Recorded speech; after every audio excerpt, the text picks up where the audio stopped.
দিয়ে ডাক্তার তার পরের দিন রিপোর্ট বলে যে আপনাদের বাচ্চা এরকম শ্বাসকষ্ট প্রবলেমে অক্সিজেন দেওয়া হয়েছে আর স্যালাইন দেওয়া হয়েছে, চ্যানেল পায়ে লাগানো হয়েছে, আর বাচ্চা খাওয়া দাওয়া একদম করছে না। সবাইকে জয় যিশু, ঈশ্বরকে ধন্যবাদ। রমেশ মুর্মু, হ্যাঁ আপনারা রাধানগর থেকে আসছেন। হ্যাঁ, রাধানা থেকে আসছি। আপনাদের সাক্ষ্য যে আছে 6 মাস আগে আপনার ওয়াইফ যখন বাচ্চা প্রসব করেন, তারপরে বাচ্চার লাইফে প্রবলেম দেখা দেয়। হ্যাঁ, প্রবলেম দেখা দেয়। এটা 6 মাস আগেকার ঘটনা বলছেন? এটা 6 মাস আগের ঘটনা। আপনি খুলে বলুন কি হয়েছিল সেই সময়।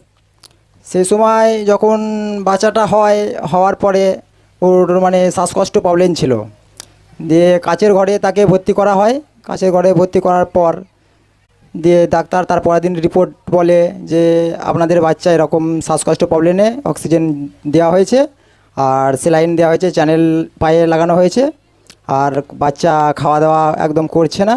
আমরা তো মানে খাওয়ানোর চেষ্টা করছি, মানে কোনো খাওয়া যাওয়ার মানে ইয়ে করছে না, এরকম ভাব বললো। দিয়ে বলার পরে দিয়ে এইটাই আর কি জানালো ডাক্তারবাবু। মতলব সেই সময় বাচ্চার কন্ডিশন পুরো খারাপ ছিল। হ্যাঁ, বাচ্চা যখন হয় তারপর বাচ্চা ফ্রিলি মতলব নর্মাল অবস্থায় ছিল না। বাচ্চার কন্ডিশন দেখে চিকিৎসক পুরো একদম বাচ্চাকে কাচের ঘরে নিয়ে চলে যায়। হ্যাঁ, আর সেখানে বাচ্চার অক্সিজেন চলতে থাকে, স্যালাইন দেয় চিকিৎসক, রিপোর্ট হয়, কিন্তু সব কিছু ঠিক থাকা সত্ত্বেও বাচ্চা কিন্তু খাচ্ছিল না। চিকিৎসক তারা ডিউটি করে যাচ্ছিল, ওনারা মতলব ট্রিটমেন্ট করে যাচ্ছিলেন, কিন্তু বাচ্চা স্বাভাবিক অবস্থায় কিছুতেই আসছিল না। তো এই রকম যখন অবস্থা ছিল সেই সময় আপনাদের মনের অবস্থা কেমন ছিল? আমাদের মনের অবস্থা খুবই খারাপ ছিল, কারণ এর আগে আমরা আজকে এই জীবিত মণ্ডলী জড়িত আছি। আমরা কন্ট্যাক্ট নাম্বারে প্রার্থনা নিতে থাকি, 7টার সময় জীবন খাদ্য দেখতে থাকি।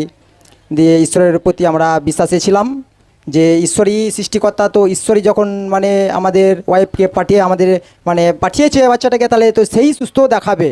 তো এই বিশ্বাসে আমরা কন্ট্যাক্ট নাম্বারে ফোন করে মানে প্রার্থনা নিতে থাকি, আর সন্ধ্যে 7টা জীবন খাদ্য এনি টাইম আমরা দেখতে থাকি, লাগাতার করতে থাকি। হ্যাঁ, আর বিশ্বাসে বাড়তে থাকি। তো সেই সময় ঈশ্বরের দাস যখন প্রতিদিনের যে জীবন খাদ্য সেটাই অ্যাটেন্ড করতে থাকেন, ঈশ্বরের দাস যখন হর এক প্রবলেমের জন্য ফায়ার প্রার্থনা করতেন আর বিশ্বাসের সহিত আপনি রিসিভ করতাম, আপনার ফ্যামিলি বাচ্চার জন্য রিসিভ করতাম।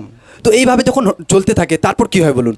তারপর বাচ্চার রিপোর্ট ওই রকমই 4 দিন, আর ডাক্তার কোনো রিপোর্ট বলে না, কারণ বাচ্চাদের যে কাচের ঘর থেকে সব বাচ্চাগুলো ভর্তি থাকে, ওদের সব ঘোষণা করছে যে যাদের বাচ্চা ভর্তি আছে তাদের রিপোর্ট ডাক্তারবাবু বলবেন, তো ওনারা যাতে এখানে আসেন।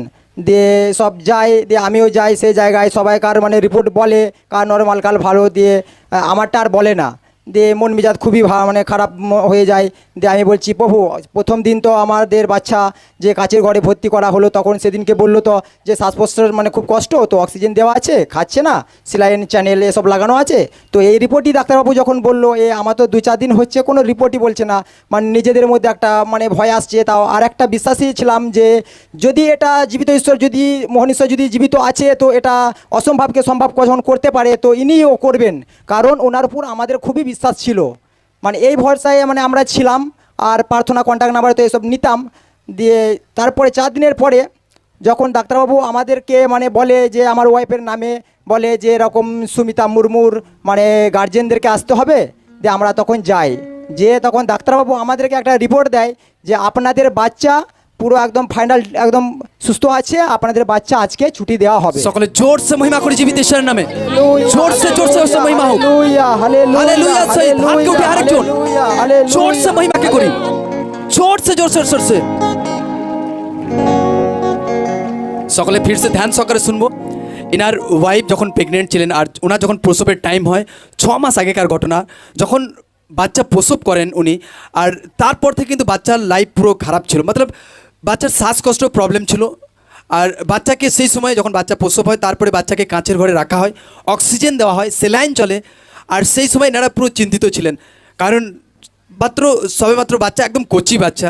তো এনারা সেই সময় চিন্তা করছিলেন যে কি করে কি হবে। তো ফিরসে সেই সময় কন্ডিশন বাচ্চার কিন্তু খুব একটা ভালো ছিল না। তো ওনারা যেহেতু প্রার্থনা আগে থেকে জুড়ে ছিলেন, প্রার্থনা করতে থাকেন, ঈশ্বরের কাছে প্রার্থনাকে রাখেন, আর ওই সময় এনারা কন্ট্যাক্ট নাম্বারে ফোনেও প্রার্থনা নিতে থাকেন। আর এইভাবে যখন চলতে থাকে, এনারা খেয়াল করেন যে না আমাদেরকে প্রভুতে জুড়ে থাকা দরকার আছে কন্টিনিউ। এনারা 7টার সময় যে প্রতিদিনের জীবন খাদ্য হয় সে অনলাইনে জুড়ে থাকেন। ঈশ্বরের দাস যখন সেই সময় হর এক প্রবলেমের জন্য ফায়ার প্রার্থনা করতেন, আর এনাদের বাচ্চার জন্য বিশ্বাসের সহিত সেই ফায়ার প্রার্থনাকে রিসিভ করতে থাকেন। এইভাবে যখন চলতে থাকে 4 দিন পেরিয়ে যায়, সেই সময় 4 দিন পেরোবার পর সেই 4 দিনের মধ্যে কিন্তু এনাদের কোনো রিপোর্টই এনাদের আসছিল না, মতলব এনাদের বাচ্চার কোনো রিপোর্ট আসছিল না। তো এনারা সেই সময়ও চিন্তাতে ছিলেন। এনাদের একটা ভেদ ছিল যে না, জীবিত ঈশ্বর যদি আছে, তো যে জীবিত ঈশ্বর আমাদেরকে বেবি ব্লেসিং করেছে সেই ঈশ্বরই কিন্তু বেবিকে ঠিক রাখবে, ব্লেসড করবে, এরকম একটা বিশ্বাস এনারা ছিলেন। আর এইভাবে যখন চলতে থাকে 4 দিন যখন হয়, 4 দিনের পর চিকিৎসক এনাদেরকে রিপোর্ট দেয়। রিপোর্ট দিয়ে এনাদেরকে বলে যে আপনাদের বাচ্চা ফ্রি আছে, সুস্থ আছে, বাচ্চা পুরো নর্মাল আছে, এবং বাচ্চাকে তারা ছুটি দিয়ে দেয়, এবং এখন এনারা পুরো ব্লেসড আছেন। মতলব বিশ্বাসে ছিলেন, আর জীবিত ঈশ্বর আপনাদের জীবনে বিশ্বাসের প্রতিফলকে দিয়েছে। হ্যাঁ। বাচ্চা এখন ফ্রি আছে। বাচ্চা এখন অলরেডি ফ্রি আছে, 6 মাস পুরো ফ্রি। মানে ওই যে যেদিন ছুটি দিয়েছে সেই থেকে আর বাচ্চার কোনো ফল্ট দেখা দেয় না, কারণ সেই থেকেই মানে বাচ্চা আমাদের খুব অলরেডি পুরো সুস্থ হয়ে আছে, পুরো ফ্রি, একদম একদম পুরো সুস্থ। free। এখন খুশি আছেন আপনারা? এখন আমরা খুবই খুশি আছি, এখন বাচ্চা 6 মাস হয়ে গেছে, বাচ্চা পুরো ব্লেসড আছে। একদম ব্লেস আছে। সকলে আরেকটি বার হাতকে উঠিয়ে হালেলুয়া সে জোর সে মহিমা কে করি, হালেলুয়া, জোর সে মহিমা হোক। হালেলুয়া, হালেলুয়া সে সকলে হালেলুয়া। জোর সে। তো জীবিত ঈশ্বর আপনাদের বাচ্চাকে ব্লেসড করেছেন, আশীর্বাদ করেছেন। তো এই ব্লেসিং এর জন্য, এই আশীর্বাদের জন্য আপনারা লোকদের কি বলতে চান? এই আশীর্বাদের জন্য বলতে চাই যে এরকমই কোনো ফল যদি কারো হয়ে থাকে, যদি জীবিত ঈশ্বরকে চিনে থাকে, তো তার নামে বিশ্বাস করে রাখুক, মানে মহিমা করুক, মানে উনিও এরকম ফল সিরিয়াস পাবেন। কারণ কি প্রভু জীবিত ঈশ্বর, প্রভু মহান ঈশ্বর। আরেকটি বার হাতকে উঠায় আর জীবিত ঈশ্বরের নামে জোর সে মহিমা হোক, জোর সে মহিমা করি সকলে, জোর সে